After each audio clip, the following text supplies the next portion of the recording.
Hello, curious women. Today, for my curious video, I want to talk about a really interesting epiphany that a woman had on the Coming Out Late podcast while I was taping it yesterday. So I was taping the Coming Out Late podcast with Robin Douglas. She had a specific topic that she had asked me to come on to discuss with her and a late bloomer. And this woman had come out 4 years ago at the age of 54, and then, was out for 2 years or a year and a half, and then COVID happened. And so recently, since things have started opening up again, has been continuing to date and explore herself outside of marriage, having come out late, like so many of us, right?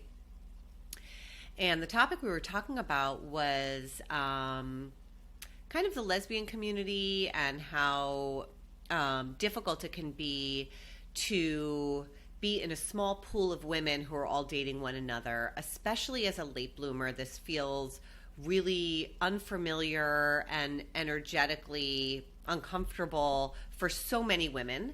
Being in community, going to a dinner party where there's, let's say, 15 people, and the person that you're there with, that might be your date or your new partner, has dated, let's say, two of the women that are also there, and you're picking up on energy, and there's some discomfort, and you don't know what to make of it, and this whole thing about them still being friends, even though things didn't work out, is like, this doesn't happen in the straight world typically in the same way, and so you don't know what to make of it, but your whole system inside is just like not happy with it. And then you feel like, well, this is what lesbians do, and this is what the community does, and the person I'm dating doesn't understand why I'm not okay with this and why I'm having a reaction to it.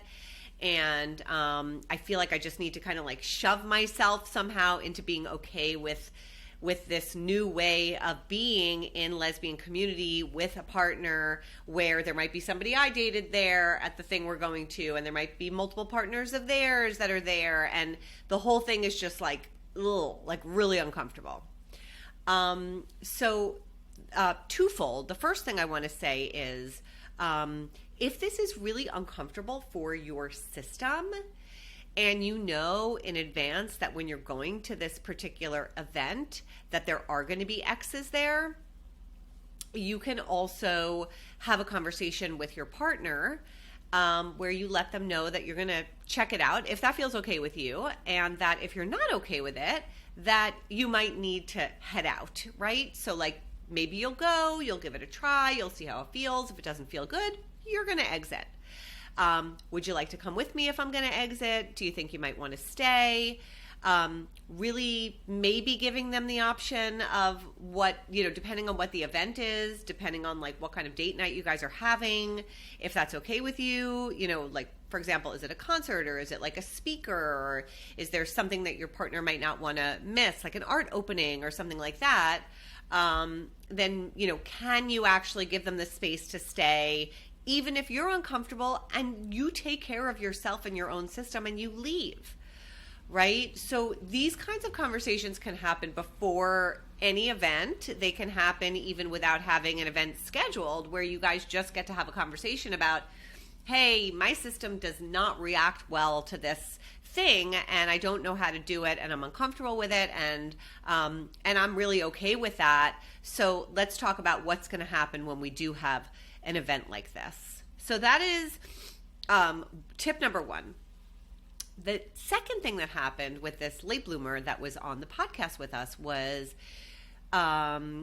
she was trying to understand why the women she was dating and many women that she was meeting were not as emotionally evolved as she had expected them to be and hoped for them to be.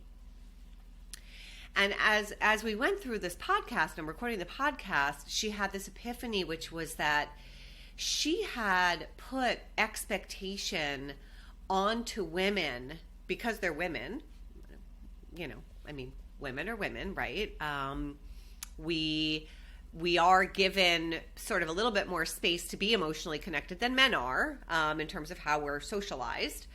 But that doesn't say a whole lot, right? She had put this expectation onto women and dating women and assumed that these women that she was going to meet were going to be more evolved and more emotionally connected and know how to communicate better and have done more work on themselves and understand themselves and all of these things. When she came out later in life, that's what she thought was going to happen. And then she realized they're not. And she was very disappointed. And so through the course of the podcast, she came to realize that she had this really unrealistic expectation that the general lesbian queer population of women out there was going to have done their work on themselves, and that wasn't really a fair expectation, or maybe not really a realistic expectation, right? Because at the end of the day, the truth is most people have not done the work on themselves. Where the caveat comes for this particular expectation of this particular woman, right? She's a late bloomer. She came out at 54.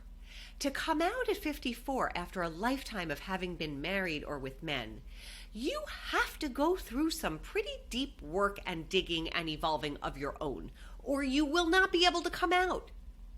So she's done work on herself. And those of us in this community, we have had to go through it to get out of the closet and come out of our marriages and come out of heteronormativity and get to where we are. The general broad population of queer folks have not necessarily had to overcome that. They have struggles, absolutely. The queer community is discriminated against, right, and marginalized in so many ways, and there's a lot of trauma around that. But most people in the world, not just in our country, but in the world, have not done the work on themselves. And that's because, access to mental health treatment is not easy to get. And most people don't really understand what it does, and they're too busy just trying to pay the bills, right? So if you're coming out later, and if you've done all this work on yourself, and if you're truly evolved, and if you want a relationship where you are with somebody who knows how to communicate and knows who they are and knows what's difficult about them, when you start dating these people, you need to be pretty explicit about making sure this person has done work on themselves. How much work have they done on themselves? How easily can they talk about the things that they know about themselves, right? Because if they can't, chances are you're going to find yourself feeling disappointed in the awareness of these women. So that's my share for today. That's my curious video today. A lot of information that came from this amazing Coming Out Late podcast by Robin Douglas. This episode will probably be released within the next couple of weeks, so check it out. I'll definitely have it linked in my bio on my Lesbian Curiosity Coach on Instagram and TikTok. So you can find it there, or just check out Robin Douglas wherever you listen. Check out the Coming Out Late podcast wherever you listen to your podcasts, on Spotify, Apple, or wherever else. So stay curious, keep tuning into yourself, ask me questions, and stay curious.